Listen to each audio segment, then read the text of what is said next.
गुजरात की कोई भैया आए थे, उन्होंने बताया मुझे, बोले माता जी एक परिवार ने ऐसी शादी करी, उन्हें 2 करोड़ रुपए अपने बेटे की शादी में खर्च करने थे। सब भाइयों ने सोचा, बड़ा भाई बहुत धर्मात्मा था, उसने कहा देखो हमारी फैक्ट्री में इतने लोग काम करते हैं, यदि इस 2 करोड़ रुपए से हम उन फैक्ट्री के जितने वर्कर, उनके पास मकान नहीं है, यदि उनको हम 10, 20, 50 लोगों को मकान बना के दे दें तो कैसा रहेगा। बात सबको अच्छी लगी, बोले शादी हम सिंपल कर लेंगे, शादी में खर्चा ज्यादा नहीं करेंगे और ऐसे हम दूसरों की सहायता कर सकते हैं। तो ऐसा ही किया उन्होंने। शादी 6 महीने साल भर बाद थी, उन्होंने उतने दिन में फ्लैट बनवा दिए सबके लिए, और जिस दिन शादी थी सभी वर्करों को बुलाकर उसकी चाबी दे दी। बताइए शादी कौन सी अच्छी है? जो आपका खाना नालियों में जा रहा है वो ज्यादा अच्छी है, या आपके सही उपयोग हो रहा, सही लोग सदुपयोग करेंगे, आपको दुआ देंगे, वो ज्यादा अच्छी है। अब शादियों में खाते कम है, फेंकते ज्यादा है। अभी जापान से परसों एक भाई आए थे, वो भी शादी में आए थे और शादी से लौट के ही आए थे। बोले माता जी बड़ा कष्ट हो रहा है। मैंने कहा क्या कष्ट हो रहा है? बोले इतना खाना फेंकते हैं, इतना अन्न फेंकते हैं। बोले जापान में कोई एक दाना फेंक नहीं सकता वहां पर, और वहां पर अनुशासन इतना है कि यदि किसी ने यहाँ लिख दिया कि यहाँ कचरा फेंकना मना है, वहां कोई डालेगा नहीं, थूकेगा भी नहीं, वहां पर अनुशासन इतना है। और वहां पर कोई बात कह दी है तो पक्का है कि ऐसा ही होना है। और यहाँ देखो कितना खाना फेंकते हैं, भर भर के प्लेट ले आते हैं और पूरा नालियों में चला जाता है। तो इससे अच्छा है कि आप कम बनाओ, थोड़ा बनाओ। तुम्हारा खाना यदि नालियों में जाएगा वो सड़ेगा, अन्न सड़ेगा, उसमें कीट जीव जंतु पड़ेंगे, बददुआ भी, अन्न की भी बददुआ मिलेगी, उसकी बददुआ से न जाने कौन सा बुरा हो जाए। तो ऐसा अनाज पृथ्वी एक एक दाना कैसे पैदा करती है आपको मालूम है? आप तो नोट देके खरीद लेते हो। एक दाना जब जमीन में जाता है, अंकुरण होता है, फिर पेड़ बड़ा होता है, उसमें हवा, पानी, मिट्टी सबने काम किया है। उसके बाद जब प्रकृति की मेहनत है और उसने तुम्हें अनाज दिया है, उसको बेकार नहीं करना चाहिए। फालतू में जितना खाना है उतना लो, उतना ही लो थाली में, व्यर्थ न जाए नाली में। अपने घर में लिख के टांग लो। क्या बोलो फिर से? उतना ही लो थाली में, व्यर्थ न जाए नाली में। ये अनाज प्रकृति ने नाली में डालने के लिए नहीं दिया है, तुम्हें खाने के लिए दिया है। एक परिवार ऐसा भी है जहां की शाम को क्या खाएं, सुबह क्या खाएं, इस बात की चिंता रहती है। और एक परिवार ऐसा है कि नालियों में डालते हैं। नहीं, ऐसा नहीं होना चाहिए। और नियम ले लें आप कि एक दाना भी हम थाली से फालतू नहीं जाने देंगे। कम खा लो, कम थाली में लो, ज्यादा मत लो, फेंको मत। मेहनत की चीज है, उसमें मजदूर ने मेहनत करी है, किसान ने मेहनत करी है, पैसों से खरीद के आया है, और तुमने लेके जाके वैसे ही डाल दिया है। ऐसा नहीं करना चाहिए। तो शादियों में एक तो खाने में बहुत बर्बादी होती है, फिर भी लोग कम नहीं कर रहे दिखावा। उसके में 20 बने थे, मैं 30 बनाऊंगा, उसके 30 बने थे, मैं 40 बनाऊंगा। इस तरह से दिखावा बढ़ता जा रहा है, और कई बार तो इतना घातक हो जाता है ये दिखावा कि घर में पैसे नहीं है, उधार लेके दिखाना पड़े, मगर दिखाएंगे जरूर। नहीं, क्या दिखा रहे? और एक बात ध्यान रखना, तुम दिखा रहे हो ना, लोग तारीफ नहीं करेंगे, पता क्या कहेंगे? अरे बहुत है, भरा पड़ा है, कहाँ खर्च करेगा, देखो कैसे बहा रहा है, पानी की तरह बहा रहा है पैसा। तुम यदि वो करोगे तो लोग ये कहेंगे, और नहीं करोगे तो भी कहेंगे। क्या कहेंगे? तब कहेंगे कंजूस है, इतना पैसा है फिर भी कुछ नहीं किया है। तो पैसे का सही सदुपयोग करो, उसका गलत उपयोग मत करो। उसको इतनी अच्छी जगह लगाओ कि पैसा भी कहे वाह भाई, सही जगह मैं गया, सही उपयोग किया है मेरा। तो शादी में जब जाते हैं तो उसमें क्या होता कि लोग ब्यूटी पार्लर जाते, दिखाने में सबसे पहले ब्यूटी पार्लर जाना पड़ता है। शादी किसी और की है और बाल किसी और के कटते हैं, है कि नहीं ऐसा? शादी किसी और की है और बाल किसी और के कटते हैं, और चेहरे की छिलाई, छिलाई तो होती है, अरे बोलो ना, कुछ निकलता अंदर से गंदगी निकलती है, मतलब इतनी गंदगी भरी पड़ी है शरीर में। अरे ऐसे गंदे शरीर से क्या प्रेम करना है, जिसकी इतनी धुलाई पुछाई छिलाई करनी पड़े। ऐसे शरीर को तो तपस्या में लगाना चाहिए। आप कल्पना करो, लोग कहते हैं हमारे पास पैसा नहीं है, हम गरीब हैं, बहुत लोग कहते हैं, लेकिन मैं कहती हूँ कि जिसके पास पैसा नहीं है वो भी अमीर से भी अमीर है। आप पूछो कैसे? हमें दिमाग मिला है। एक कंप्यूटर खरीदने जाओ, कितने का आएगा? बढ़िया से बढ़िया कंप्यूटर कितने का आता? कम से कम लाख रुपए का तो आएगा बढ़िया कंप्यूटर है। आंखें हैं, कैमरा खरीदने जाओ, कितने का आएगा? कम से कम बढ़िया से बढ़िया कैमरा 5 लाख का भी आ जाएगा है।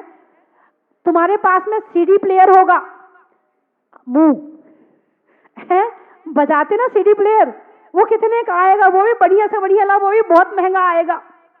वो तुम्हारे पास स्पेशल वाला है। तुम्हारे पास गला भी है, पेट है कि नहीं? अरे बोलो ना, पेट की टंकी है कि नहीं? है ना, पेट की टंकी।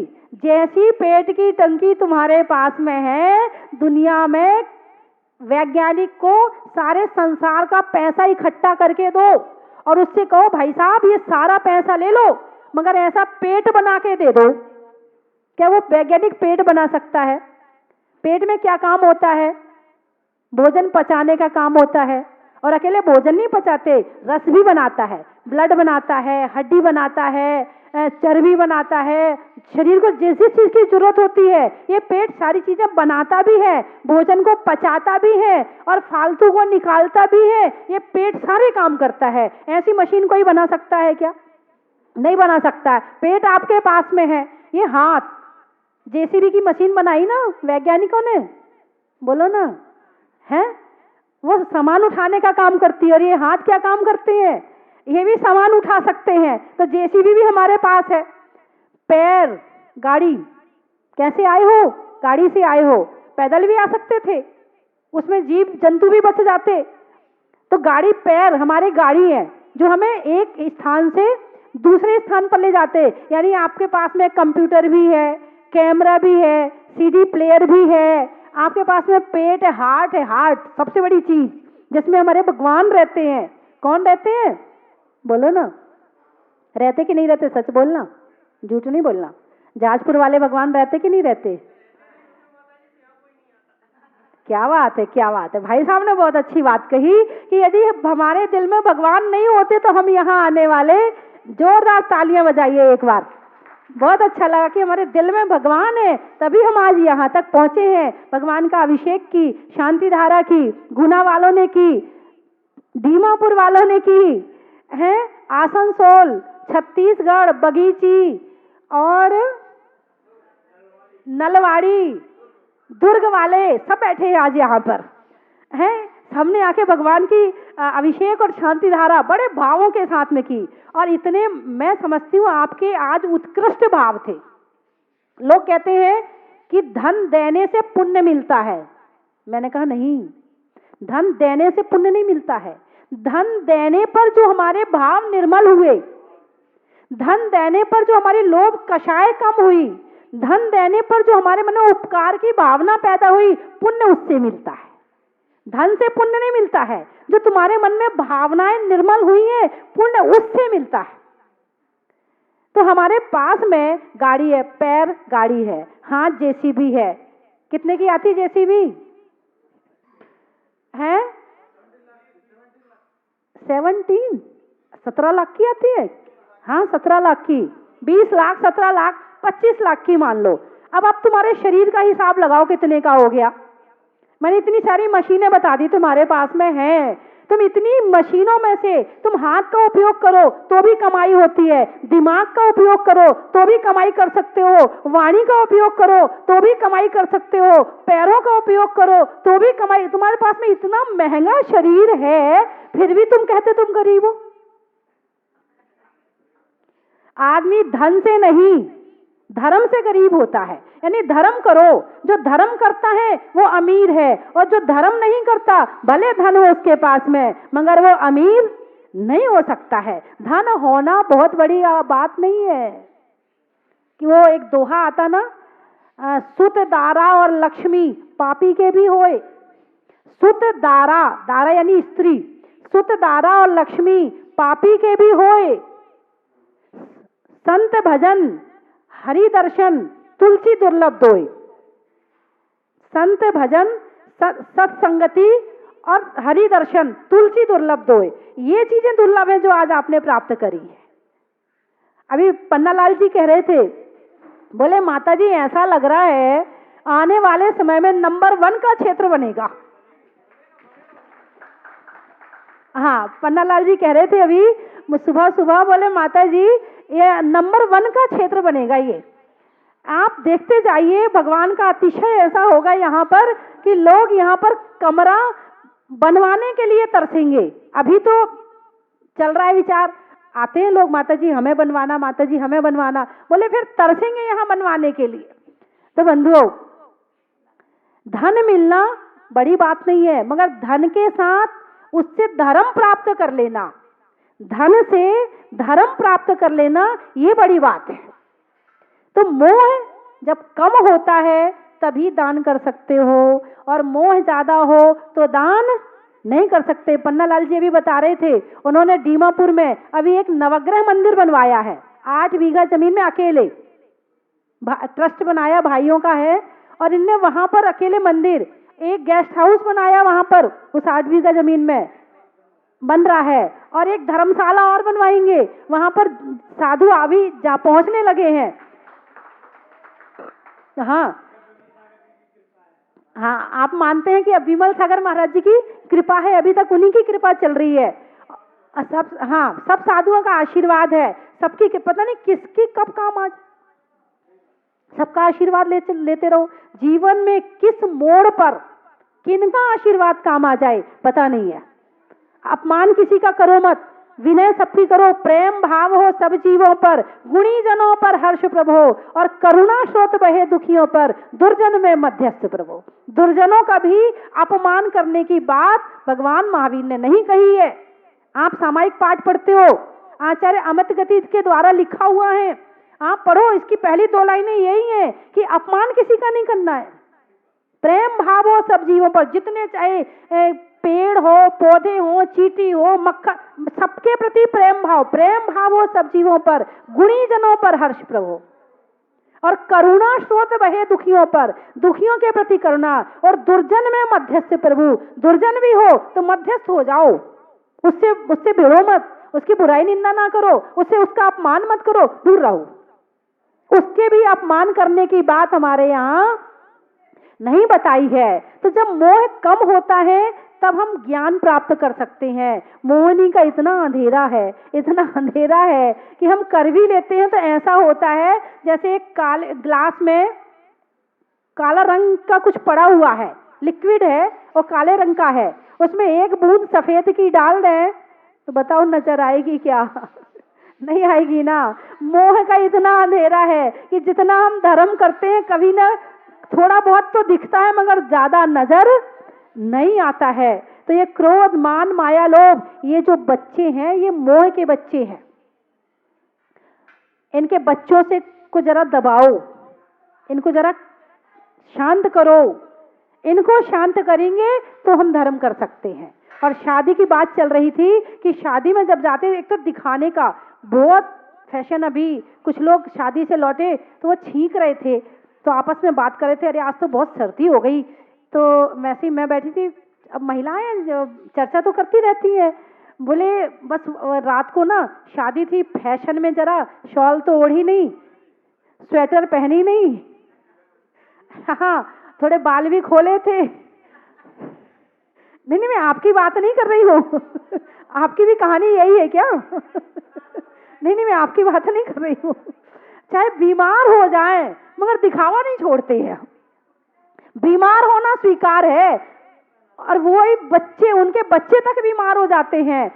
मतलब कितना कष्ट सहन कर सकते हैं केवल दिखाने के लिए। और दिखाना क्या है? यह है मान कषाय। दिखाना क्या है? मान कषाय। अब मान कषाय यानी मोह का बच्चा। ये भी मोह, यहां भी मोह आ गया है ना, यहां भी मोह आ गया, मोह का बच्चा हो गया मान कषाय में। तो इतना मत दिखाओ कि तुम्हारा शरीर खराब हो जाए, और इतना मत दिखाओ कि तुम्हारा घर खराब हो जाए। जब घर में मेहमान आते हैं तो बच्चा भी जानता है अब ये मुझे डांटेंगे नहीं, अब दिखाने का नंबर आ गया, अब मम्मी पापा का चेहरा बिगड़ नहीं सकता है, अब ये मुझ पर गुस्सा नहीं कर सकते हैं। वो भी जितनी डिमांड होती है सारी मेहमान, मम्मी मुझे गुब्बारा चाहिए, मम्मी मुझे, पता है सब देंगे। अभी मेहमान बैठे हैं सामने, पीछे तो मम्मी मना कर देगी। वो भी जानता कि ये दिखावे में लगे रहते, वो भी मौके का फायदा वो भी उठा लेता है। और वो नहीं, तुम्हारे इस दिखावे के कारण जितने बाजे वाले हैं, जितने लाइट वाले हैं, जितने डेकोरेशन वाले हैं, सब तुम्हारे मौके का फायदा उठाते, सब लूटते हैं तुम्हें और तुम लूटते हो। एक भाई साहब बोले अरे किसके लिए है? सब बच्चों के लिए तो है। मैंने कहा भाई साहब बच्चों के लिए है, पूत सपूत तो काधन संचय, और पूत कपूत तो काधन संचय। दिखावा उतना करो जितना तुम झेल सकते हो, और बाकी दिखावा में इतना मत कर दो कि तुम्हारा धर्म रह जाए। शादी में बहुत खर्च कर लिया ना, अब हम दान नहीं दे पाएंगे। क्यों? क्योंकि शादी में ज्यादा खर्चा हो गया। सोचा तो था कि 15 करेंगे, मगर 25 पे पहुंच गया। अब तुम दान भी नहीं दे सकते हो। और दूसरी बात, जब आप लोग शादी में जाते हो ना, तो थोड़ा अपने मन को पकड़ो, तुम्हें लग कैसा रहा है, तुम्हारा मन क्या सोच रहा है, तुम्हारे हाथ पैर कैसे चल रहे हैं, आंखें कैसे चल रही हैं, चलती कि नहीं चलती आंखें? उसकी साड़ी देखेंगी, उसका हार देखेंगी, उसको कम देखेंगी। जिससे मिल रहे हैं ना उसको कम देखते हैं, उसने जो पहन के आया है उसको ज्यादा देखते हैं। इसीलिए ये दुनिया ज्यादा से ज्यादा पहनने ओढ़ने में लग गई। तुम देखना बंद कर दो, पहनना बंद हो जाएगा, अपने आप ही सिंपल रहने लगेंगे लोग। आज भी आप देखो, आदमी तो पूरे कपड़े पहनता है, ऊपर से नीचे तक के पूरे कपड़े पहनता फुल, और ठंड होगी तो और मजे आ गए, फुल पहन रहा है। मगर महिलाएं बेचारी बहुत परेशान होती हैं। नहीं, मैं आपकी बात नहीं करी, आप लोग थोड़ी ऐसा करते होंगे। नदी में नाव का, शरीर में पांव का, और शादी में महिलाओं का बड़ा ही महत्व है।